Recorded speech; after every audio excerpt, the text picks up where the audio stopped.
India, China, Russia ഈ 3 രാജ്യങ്ങൾ ഒരുമിച്ച് നിന്ന് കഴിഞ്ഞാൽ അത് ഒരു വലിയ ഫോഴ്സ് ഓഫ് നേച്ചർ തന്നെ ആയിരിക്കും. അല്ലെങ്കിൽ അവരെ ഒരിക്കലും ഒന്നിക്കാൻ പാടില്ല എന്നുള്ളൊരു ആഗ്രഹം ഉണ്ടായിരുന്ന ലോകത്തിൽ ഒറ്റ രാജ്യമേ ഉള്ളൂ, അത് അമേരിക്കയായിരുന്നു. അതുകൊണ്ട് തന്നെ അവർ ഇന്ത്യ ചൈന ബന്ധം വഷളാക്കാൻ വേണ്ടി അവർക്ക് ചെയ്യാൻ പറ്റുന്നതിന് എല്ലാം തന്നെ അവർ ചെയ്തിട്ടുണ്ട്. ഇപ്പോൾ വർഷങ്ങൾക്ക് ശേഷം ഒരു ഊഷ്മളത ഉണ്ടായി വരുന്നു എന്ന് വേണമെങ്കിൽ പറയാം. 7 വർഷങ്ങൾക്ക് ശേഷം പ്രധാനമന്ത്രി നരേന്ദ്രമോദി ചൈനയിലേക്ക് പോകുന്നു, രാജകീയ സ്വീകരണം കിട്ടുന്നു. അവിടെ ഇനി എങ്ങനെ ഇന്ത്യ ചൈന ബന്ധം മുന്നോട്ട് കൊണ്ടുപോകണമെന്നുള്ള ചർച്ചകൾ ഉണ്ടാകുന്നു. ഇത് പലർക്കും ഭയം ഉണ്ടാക്കുന്നുണ്ട്. പലർക്കും എന്നല്ല, അമേരിക്ക യൂറോപ്പ് സഖ്യത്തിന് അവിടെയാണ് ഇത് ഭയം ഉണ്ടാകുന്നത്, അവിടെയാണ് ഇത് അടിക്കുന്നത്. അപ്പോൾ ഈ കഴിഞ്ഞ ദിവസം അമേരിക്കയുടെ ഈ സ്റ്റേറ്റ് സെക്രട്ടറി, അവരുടെ വിദേശകാര്യ മന്ത്രി എന്ന് വേണമെങ്കിൽ പറയാൻ തോന്നുന്നു, അയാൾ പറയുന്നുണ്ടായിരുന്നു, അതായത് ഇന്ത്യ അമേരിക്കയും കൂടെ ഒരുമിച്ച് ആണ് നിൽക്കേണ്ടത്. ഇനി ലോകത്തിനെ നയിക്കാൻ വേണ്ടി ഇന്ത്യ അമേരിക്കയുടെ കൂടെ നിൽക്കുന്നതാണ് ശരി, കൂടുതൽ ഉചിതം. അത്തരത്തിലൊക്കെ ഉള്ളൊരിത് വരുന്നത്, ഇത് ഒരു ഭയത്തിൽ നിന്ന് തന്നെ ഉടലെടുക്കുന്ന ഒരിത് തന്നെയല്ലേ? അമേരിക്കയെ സംബന്ധിച്ചൊരു ഭയം എന്നുള്ളതല്ല, അമേരിക്കയുമായി ഇന്ത്യക്ക് നേരത്തെ തന്നെ ഉണ്ടായിരുന്ന ബന്ധം, അത് നയതന്ത്ര രംഗത്താണെങ്കിലും വ്യാപാര രംഗത്താണെങ്കിലും ഒക്കെ ശക്തമായിട്ടുള്ള ബന്ധമുണ്ടായിരുന്ന 2 രാജ്യങ്ങളാണ്. ഇപ്പോൾ കഴിഞ്ഞ ഒരു 10 വർഷത്തിലേറെയായി, പ്രത്യേകിച്ച് നരേന്ദ്രമോദി പ്രധാനമന്ത്രിയായി വന്നതിന് ശേഷം ഇന്ത്യയുടെ വിദേശ നയത്തിൽ വലിയ മാറ്റമുണ്ടായിരിക്കുന്നു എന്നുള്ളതാണ്. പ്രത്യേകിച്ച് ഒരു കാലഘട്ടത്തിൽ റഷ്യയുമായിട്ടായിരുന്നു നമ്മുടെ വ്യാപാര ബന്ധത്തിൻ്റെ കാര്യത്തിലാണെങ്കിലും നമ്മുടെ വിദേശകാര്യ നയത്തിലാണെങ്കിലും ഒക്കെ ഒരു റഷ്യൻ ചേരിയുടെ ഭാഗമായിരുന്നു നമ്മൾ. ഇന്ത്യ എന്നുള്ളത് റഷ്യക്കൊപ്പം നിൽക്കുന്ന ഒരു ശക്തമായിട്ടുള്ള രാജ്യമാണ് എന്നുള്ളൊരു നയമായിരുന്നു നമ്മൾ സ്വീകരിച്ചിരുന്നത്. പ്രത്യേകിച്ച് നെഹ്റു, ഇന്ദിരാഗാന്ധി, നരസിംഹറാവു ഒക്കെ പ്രധാനമന്ത്രിയായിരുന്ന കാലഘട്ടത്തിലെല്ലാം റഷ്യയുമായിട്ടായിരുന്നു നമ്മളുടെ അടുപ്പം കൂടുതൽ.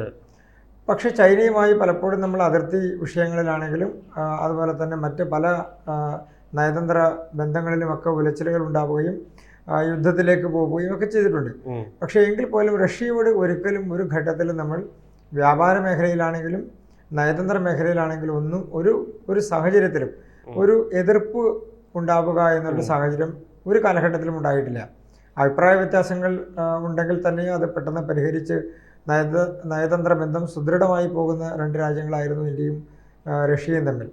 പക്ഷേ അടുത്ത കാലത്ത് കഴിഞ്ഞൊരു 10 വർഷത്തിലേറെയായി അതിൽ നിന്ന് കുറച്ചുകൂടി വ്യതിചലിച്ചു പോവുക എന്നുള്ളതല്ല, കൂട്ടിച്ചേർക്കലുകളുണ്ടായത് ഇന്ത്യയും അമേരിക്കയും തമ്മിലുള്ള ബന്ധം കുറച്ചുകൂടി ശക്തിപ്പെട്ടു എന്നുള്ളതാണ്.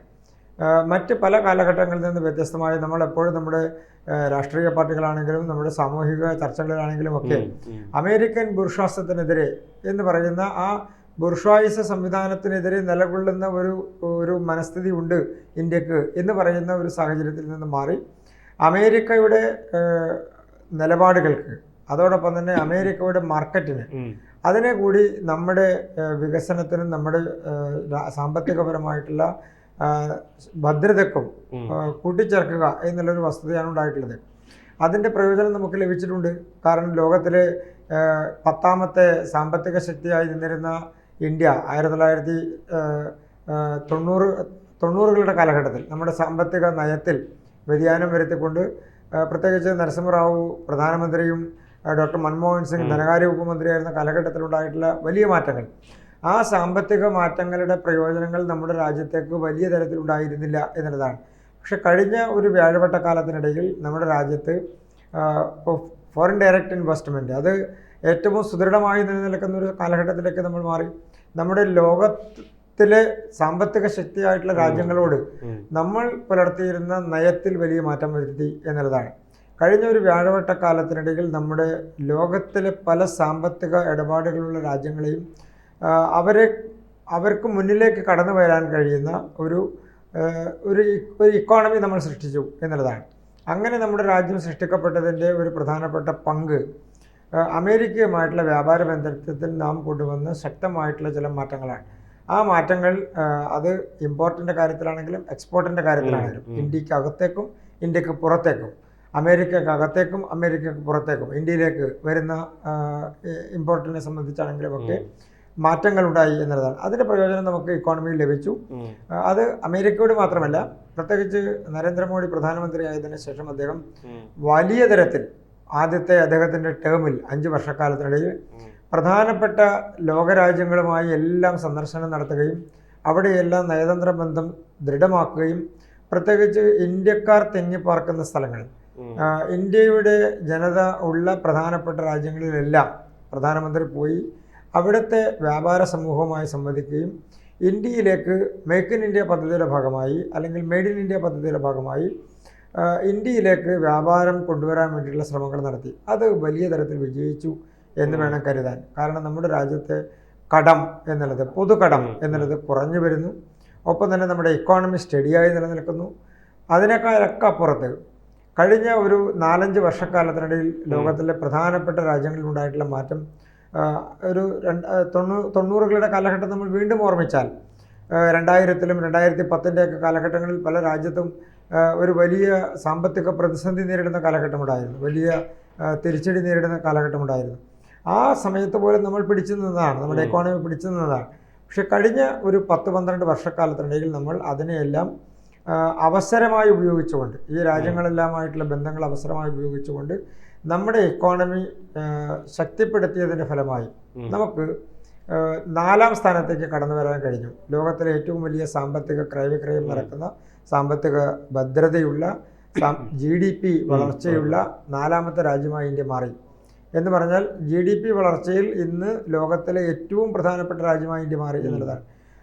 2% താഴെയാണ് ഏറ്റവും പ്രധാനപ്പെട്ട വലിയ 1, 2, 3 സ്ഥാനങ്ങളിൽ നിൽക്കുന്ന സാമ്പത്തിക ശക്തികളുടെ വളർച്ചാ നിരക്ക് 2%-മോ 2%-നടുത്തുമാണ്. ഇന്ത്യയുടേത് കഴിഞ്ഞ 3 വർഷമായി തുടർച്ചയായി കാണിക്കുന്നത് 6%-മോ അതിനു മുകളിലുമുള്ള GDP വളർച്ചയാണ്. അത് ഒരു പക്ഷേ ത്വരിതഗതിയിൽ വളർന്നുകൊണ്ടിരിക്കുന്ന ഒരു രാജ്യം എന്നുള്ള നിലക്ക് സ്വാഭാവികമായും ഇപ്പോൾ അമേരിക്കയെ സംബന്ധിച്ച് അല്ലെങ്കിൽ അതുപോലെയുള്ള സാമ്പത്തിക ശക്തികളെ സംബന്ധിച്ച് അവരുടെ സാമ്പത്തിക വളർച്ച 2% എന്ന് പറഞ്ഞാൽ അവർ ഒരു പരമാവധി സ്റ്റേജിൽ നിന്നുകൊണ്ടാണ് വീണ്ടും വളരേണ്ടത്. നമ്മുടേതല്ല, നമ്മുടേത് വളർന്നുകൊണ്ടിരിക്കുന്ന ഒരു ഇക്കോണമിയാണ്. പക്ഷേ എങ്കിൽ പോലും നമ്മുടെ 6%-ത്തിൽ കൂടുതൽ വളർച്ച ഉണ്ടാകുന്നു എന്നുള്ളത് വലിയ തരത്തിൽ നമ്മുടെ GDP വളർച്ച കാണിക്കുന്നു എന്നുള്ളത്.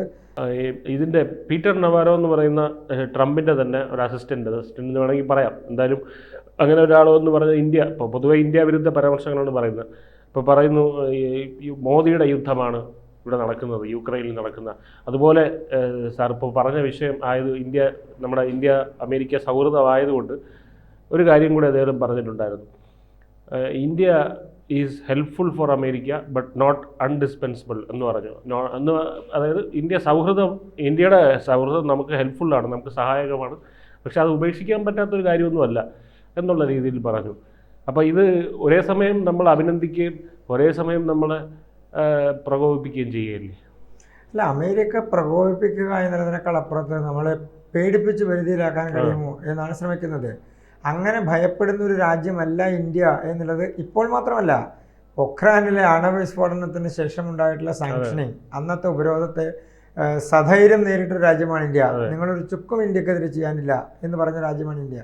അപ്പം നമ്മുടെ നയം, നമ്മുടെ രാജ്യത്തിൻ്റെ ആത്മാഭിമാനം പണയം വെച്ചുകൊണ്ടുള്ള, സാമ്പത്തിക സ്വാതന്ത്ര്യം പണയം വെച്ചുകൊണ്ടുള്ള, നമ്മളുടെ നയങ്ങൾ പണയം വെച്ചുകൊണ്ടുള്ള, നമ്മുടെ അഭിപ്രായ സ്വാതന്ത്ര്യത്തെ ലോകത്തിലെ പല പ്രധാനപ്പെട്ട വിഷയങ്ങളിലും, അത് ആഗോള താപനം മുതൽ ഇങ്ങോട്ടൊക്കെ നമ്മൾ എടുത്തിട്ടുള്ള നയങ്ങളിലെല്ലാം നമ്മളുടെ നയങ്ങളെ ഒരു തരത്തിലും പിന്നോട്ട് വലിക്കാൻ ആഗോള തരത്തിലുള്ള ശക്തികൾക്ക് ഒരു അവസരവും കൊടുക്കാതെയാണ് നമ്മൾ നയതന്ത്ര ബന്ധങ്ങൾ ദൃഢമാക്കിയിട്ടുള്ളത്.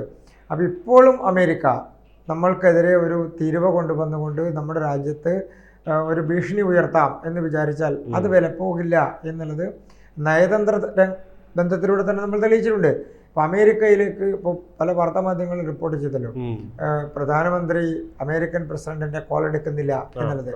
അതിനൊക്കെ നമുക്കൊരു ആലങ്കാരികമായി പറഞ്ഞാലും ഇല്ലെങ്കിലും സ്വാഭാവികമായും നമ്മുടെ രാജ്യം അതിന് പറ്റുന്നൊരു രാജ്യമല്ല എന്ന് അമേരിക്ക തിരിച്ചറിഞ്ഞ രാജ്യമാണ് നേരത്തെ തന്നെ.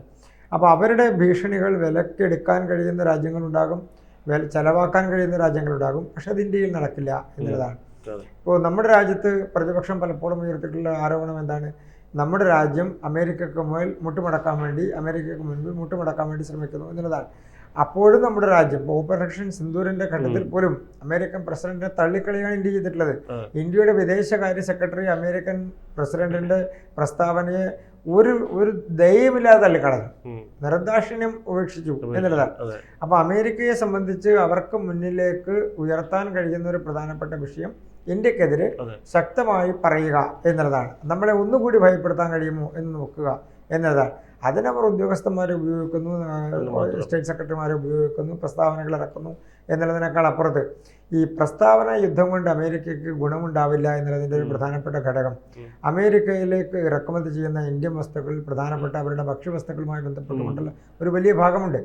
അതുപോലെ തന്നെ അസംസ്കൃത എണ്ണ കൊണ്ടുവന്ന് ഇവിടെ സംസ്കരിച്ച് നമ്മൾ പുറത്തേക്ക് കൊടുക്കുന്ന ഒരു പ്രധാനപ്പെട്ട രാജ്യമാണ് ഇന്ത്യ. അപ്പോൾ ഇന്ത്യയിൽ നിന്ന് ഉള്ളൊരു മാർക്കറ്റിനെ പൂർണ്ണമായും ഒഴിവാക്കിക്കൊണ്ട് ആ മാർക്കറ്റിനെ മൊത്തം വിട്ട് കളഞ്ഞുകൊണ്ട് ലോകത്തിൽ അമേരിക്കയ്ക്ക് പോകാൻ കഴിയുമോ എന്നുള്ള അവർ ആലോചിക്കേണ്ടതാണ്. നമ്മൾക്ക് ഓൾട്ടർനേറ്റീവ് കണ്ടെത്താൻ കഴിയും. അതുകൊണ്ടാണല്ലോ നമ്മുടെ രാജ്യം ഇപ്പോൾ നമ്മളെപ്പോഴും ഉയർത്തിയിട്ടുള്ള ഒരു പ്രധാനപ്പെട്ട വിഷയം എന്നാണ് ലോകത്തിൽ നമുക്കെതിരെ സാമ്പത്തിക ഉപരോധം കൊണ്ടുവരാനോ നമ്മളെ ഞെരുക്കാനോ ഏതെങ്കിലും രാജ്യം ശ്രമിച്ചാൽ, അല്ലെങ്കിൽ ലോകത്തിലെ സാമ്പത്തിക ശക്തികൾ ശ്രമിച്ചാൽ, നമ്മുടെ രാജ്യം അതിനെടുക്കുന്നൊരു ഓട്ടോമാറ്റിക് പ്രോസസ്സുണ്ട് അതിൽ നിന്ന് റിക്കവർ ചെയ്യാൻ. നമ്മൾ നമ്മുടെ സ്വദേശി സംവിധാനത്തിലേക്ക് തിരിച്ചു പോവുകയാണ് ചെയ്യുക. നമ്മൾ അതേ രാജ്യങ്ങളുടെ തന്നെ വസ്തുക്കൾ ഉപയോഗിക്കുന്നത് ഉപേക്ഷിക്കാനുള്ള ആഹ്വാനം നൽകിക്കൊണ്ട് അമേരിക്കയുടെ വമ്പൻ ഉൽപ്പന്നങ്ങൾ പോലും അതിൻ്റെ കെടുതി ഇന്ത്യൻ മാർക്കറ്റിൽ നേരിട്ടിട്ടുണ്ട്. അപ്പോൾ സ്വാഭാവികമായും അത്തരത്തിലൊരു സ്ഥിതിയിലേക്കൊക്കെ അമേരിക്ക പോകും എന്നുള്ളത് ഇപ്പോഴത്തെ സാഹചര്യത്തിൽ ചിന്തിക്കേണ്ട കാര്യമില്ല. പക്ഷേ അങ്ങനെ ഉണ്ടായാലും അതിനെ നേരിടാനും നമ്മുടെ രാജ്യത്തിനൊരു മടിയുമില്ല എന്നുള്ളത് നമ്മൾ തീർത്ത് പറഞ്ഞിട്ടുള്ളത്.